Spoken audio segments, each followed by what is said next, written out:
Hello, everyone. Welcome to another episode of Control or Be Controlled podcast designed to help you start thinking differently and take control of your life.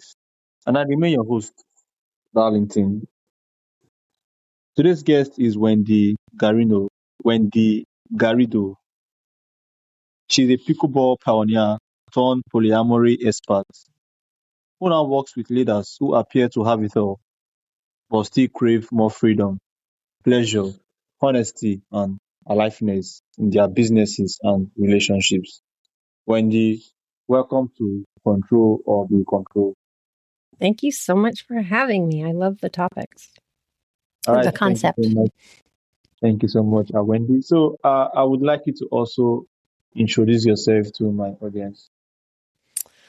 Sure. Thank you for getting it started. I would start.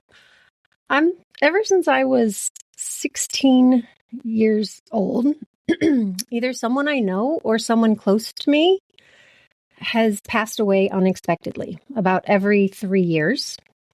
And that's the best that I can attribute to why I feel like I've been so fiercely devoted to doing things my way instead of doing what was expected of me necessarily. So I went to University of Chicago. I have degrees in economics and psychology. I did a lot of research in the field, or I supported a lot of research in the field of judgment and decision making. And back then, it was really economics and psychology were these different fields where economists were acting like everybody was perfectly rational, and psychologists know that we're not.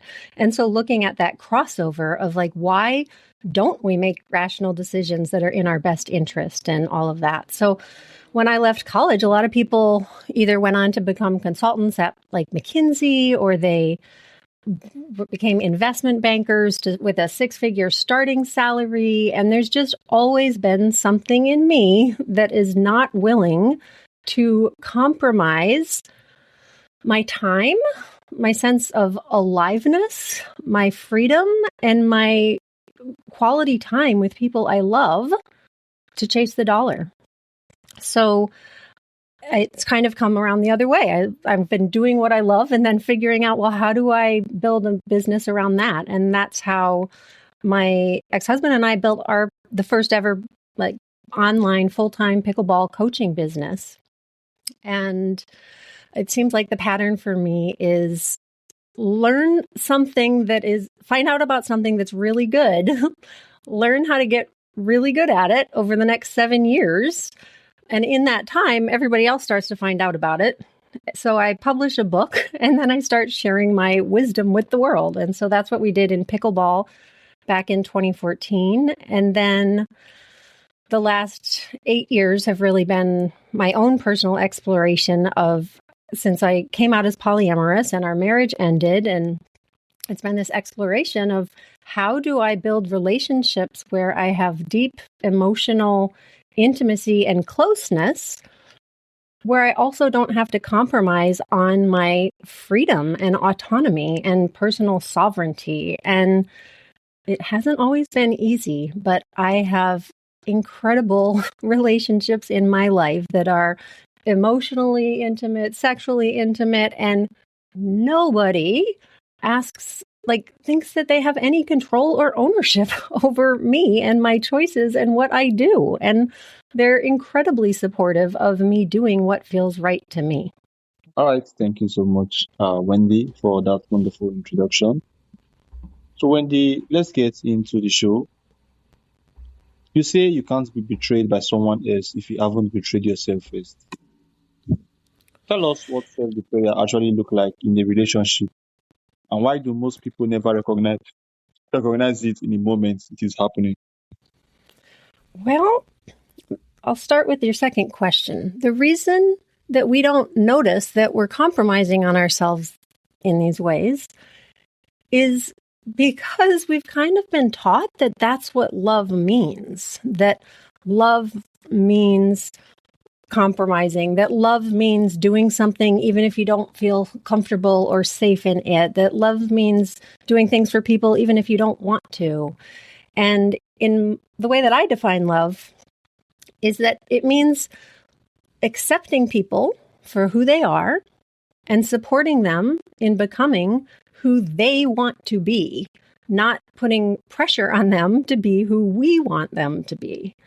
And so when it comes to this sense, we feel betrayed by somebody, and maybe it's like an actual, like they cheated, but it also, we can certainly feel devastated and betrayed by people making decisions that are far smaller than that type of thing, but they don't feel smaller to us.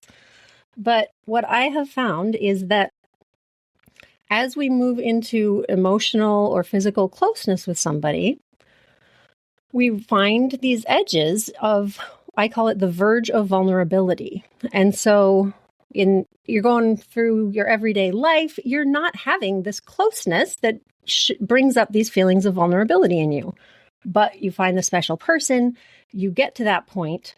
Our culture teaches you to say, I mean, we celebrate the fact that like you push through that vulnerability because you tell your, like, number one, the person loves you. You know that they don't ever want to hurt you, and they're reassuring you of this.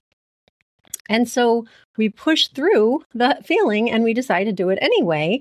And in the moment and for a while afterwards, we're glad. It feels like it brings us closer together because we have been, we've asked this other person to help us feel safe, and they have. But the problem happens down the road when neither of us realized the implicit expectations that decision came with. And so eventually, inevitably, the other person is going to want or need to do something to care for themselves or to be true to themselves that doesn't feel great to us. And it's at that point that then we will feel devastated and betrayed because we were like, hey, I trusted you and I thought you weren't going to hurt me. And look, now you're hurting me, even if it's like 3 months or a year down the road. So I think of that sense, that verge of vulnerability. Now I take it as it's time to stop, like to pause what I'm doing and explore those feelings. The gift and the thing to celebrate for me in those moments of relationship, it's not celebrating going past those feelings, but it's celebrating being able to find those feelings at all so that we can then do the inner work and excavation to better understand them and to help heal ourselves and grow. And then we can come back and maybe we do that exact same thing, but it doesn't feel as vulnerable. And it's just, I've learned this the hard way through breakups that because I'm poly, I've had more opportunity and iteration to kind of go through relationships and collect data about it. And I just realized, what is it that is so devastating that has me sobbing on the ground in the parking lot one time? Where was the moment that I made that decision? And I don't even remember exactly how I figured that part out. But now that I've had that as my operating system, I've had in my more recent relationships, I'm really proud of the ways that I have both taken care of myself and been able to support my partners in doing what feels right to them and accepting who and how they are without me feeling so devastated. At the core, to me, it's really about how do we keep our hearts open without leaving it unprotected. All right. Thank you so much, Wendy. So most people think if only my partner loved me, they would probably do what they wanted or what they wish their partner would do. What you say is almost never about a lack of love. What is it actually about? Yeah, I think it can be two things. I call it delusional devotion in one way, where we love someone so much or they love us so much that we want to be able to give them what they want. and so sorry, my computer went to sleep for a second. I don't know why. Sorry, I think it must be because I'm not in Zoom. So, let me get my thoughts back. Can you remind me where I was? I haven't recorded in Riverside before. All right. I said you were talking about when somebody wants to probably do something for their partner. That's where you were. So I don't know if you want me to repeat the question again. Sure. Okay. Most people think if only my partner loved me, they would do probably what they wanted the partner or their partner to do for them. But you say it's almost never about a lack of love. What is it actually about? Well, to me, it's about following our sense of aliveness and being true to ourself. So just because they are choosing to do something that doesn't feel good to you, in close relationships, I've never seen it be that it's actually because the person doesn't love you. They usually love you very deeply, but as separate humans with separate bodies and souls and life experiences, we're not always going to be able to line up and want the same thing at the same time for ourselves, let alone for each other. So yeah, I think that's about all I have on that one. All right, Wendy, thank you so much.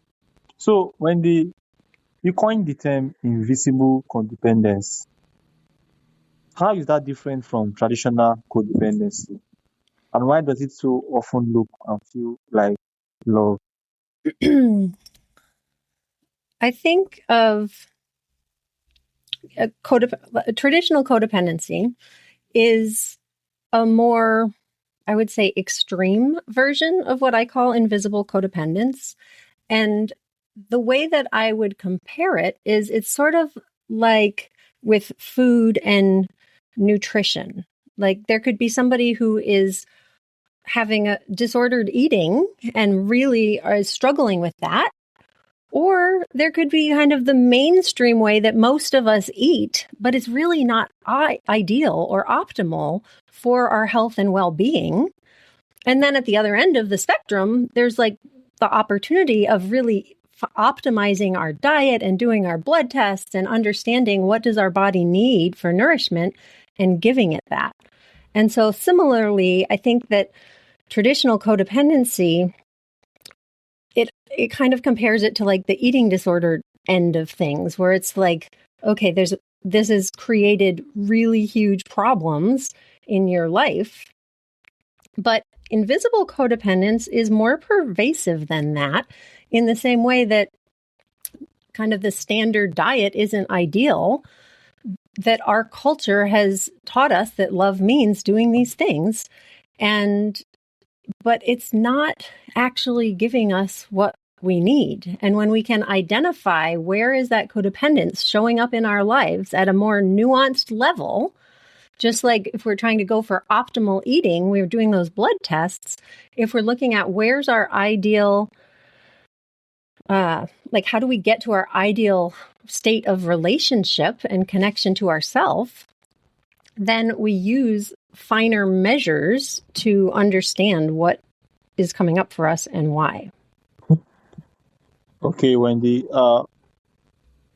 you describe in specific moments in every relationship where people make a decision that feels fine at the time, but leads to heartbreak 3, 6, or 12 months later. Can you talk about that moment and how do people learn to catch it? Yeah, this is kind of continues what I was talking about the sense of betrayal. But the way that I recognize those moments in time is really by paying attention to the signals that my body is giving me. And because our bodies are tracking like what safety feels like and what circumstances contribute to our sense of safety. And I've just been amazed at how when I listen to the things that my body is saying yes to or no to, that really serves me. And so I think of a a yes in my body. Like it usually feels, I feel excited, it feels expansive, it feels effervescent in my body.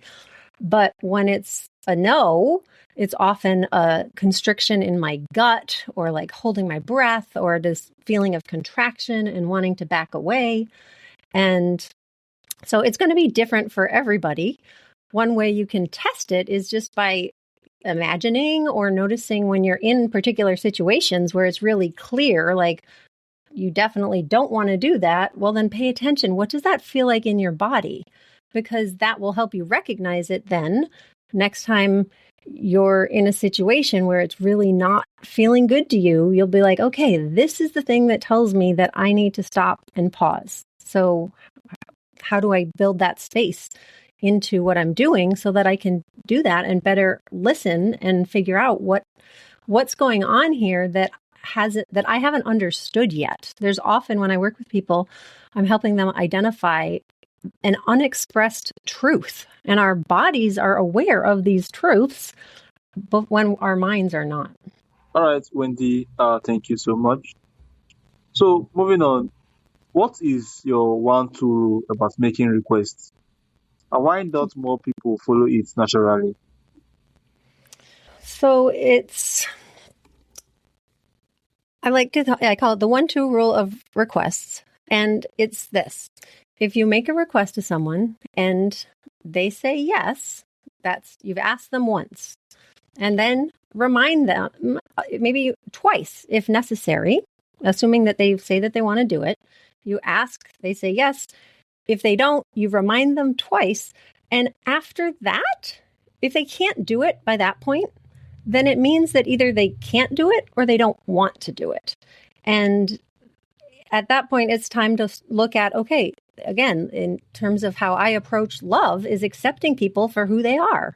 And so this person, they've said that they want to do this thing, but they're not showing up to do that. So what's the minimum that I need to change here? I call it a minimum viable boundary in order to care for myself. So when we think of like a business context, like I once had a video editor who his graphics were great, but I would get the video and he wasn't properly bleeping out the swear words. And so I've asked once. I didn't even think I should have to ask a video editor, but I did ask once. I reminded him twice.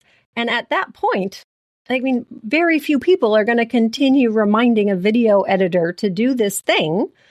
You're going to accept how they are, and you're going to either hire somebody else or take it back and do it yourself, or or move on. But in our personal lives, how often do we ask once and remind 40 times or 400 times? And it's usually because it's easier to ask the other person to change than to be willing to face the feelings and take the actions that are required for us to change. Okay, Wendy, thank you so much for breaking that down about the one-two rule of making a request. So you work with people in both polyamorous and monogamous relationships using the same exact framework, right? Yeah. So why then don't you actually work with couples? I am fiercely devoted to honoring our own inner truth and aliveness. Like I was saying before, inevitably there are times when our path is going to diverge from the other person's, no matter how much we love them. And I really got clear in this at one time when I was listening to a podcast where the therapist, and this was like one of the top podcasts anywhere, the therapist said that he treats the couple like the couple is the unit that he treats. And to me, that means that we're putting the needs of the couple above the needs of the individuals in a lot of cases. And so I am committed to how do we build relationships that don't ask us to compromise on who we are. And in order to do that, you have to start by being true to yourself. So it's not as though if I'm working with one person that their partner couldn't also work with me separately, but I'm here to help each of them develop their own skills rather than for me to supplement the skills that they don't have by stepping in and working with them together.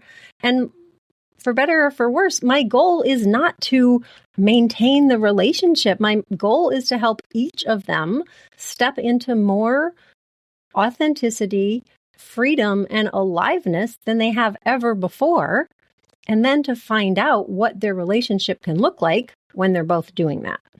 Okay, thank you so much for that wonderful answer. So, after a divorce, a decade of polyamory, and watching so many clients navigate breakups, what do you know about heartbreak now that you wish you didn't know at the beginning? Oh, let's see. Well, I don't think that I really understood how much control, appropriately for our topic, how much control we have over controlling that degree of risk. That most people, it's either they are distancing themselves and they won't let themselves get intimate or close to anybody because they're so afraid of getting hurt. Or there's the people who are like, we're diving in and we're building connection and then we're feeling heartbroken. And it's also heartbroken to be so isolated and afraid of connecting with anyone because you're afraid of getting hurt, that by itself is also heartbreaking. So either of those can create heartbreak, but I didn't realize that there's a way that I can, if I slow down and listen to my body and be intentional, I can build that connection without doing it in a way that is going to hurt me. I think that we think that heartbreak is either it's either just bad luck or it's something out of our control, or we blame our partner for it because they did this or they didn't do that. And it's both empowering. I mean, it's a little to take responsibility for the fact that you have some say over it. That's one of the good and bad things about being polyamorous, is that when you're monogamous, it's easy to blame something on your partner. But when you're polyamorous and the same situation is coming up for you with 3 different partners, you have to look at what's the commonality here. All right. Thank you so much, Wendy.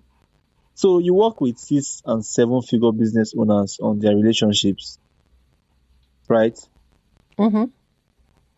Can you tell us the connection between how someone shows up in love and how they show up in business? Well, there's 2 ways that they will relate generally, and both of them are helpful and give us more information. Either you're really good at something in one domain, but you're not good at it in the other domain, and it's a challenge for you. Or you're either good at in both or you're struggling in both domains, right? And so particularly in those cases where, let's say you're great at setting boundaries with your clients, but you are really having a hard time setting boundaries with your partner or your kids, it's like the Venn diagram that lets us say, okay, well, what in this case, there's not overlap between these 2 circles. Like you can do it here and you can't do it there. So what is it that's different about this circle for you? What is inside this circle here that isn't inside the other circle over here? And that helps us zero in on, often it's something related to our past. It could be that that they're like a way that their parents showed up, and like at home, they're sort of operating the way that they did with their mom, but at work, they're operating the way that they did with their dad. It gives us more insight. And then similarly, if it's something that you're struggling in both domains, it's like, okay, well, so you have a hard time setting boundaries at home. Wow. And in your business, where it's a matter of like hundreds of thousands of dollars on the line, you're also struggling with it over here. So that tells us that it's not about a lack of motivation, right? Or like it just gives us more data when we can compare both domains. All right. And Wendy, thank you so much. So here is my final question for you. Is there one question you wish I would have asked you that I did not ask you? Oh, there's so many questions. I mean, it could have been, could we talk for an hour? It could have been, there's so many questions. Let me think. I think I have something I call secondary frustration. So when we have a feeling, let's say that a launch didn't go as you wished that it would, or you had a breakup 4 months ago and you're still feeling sad about it, right? Like those are the primary feelings. You're frustrated or you're upset about the launch, you're sad about the breakup. That's pretty common. But what I call secondary frustration is when we start to be frustrated with ourselves for having those feelings. So, your launch didn't go well, but now you're frustrated with yourself that you can't just accept it and move on. Or you're sad about your relationship, but now you're putting pressure on yourself and telling yourself you should just be able to get over it. It took me a long time to realize that in those situations, it's really almost always an opportunity for me to step into a new level of identity. And so I like to ask myself in those situations, who am I not allowing myself to be?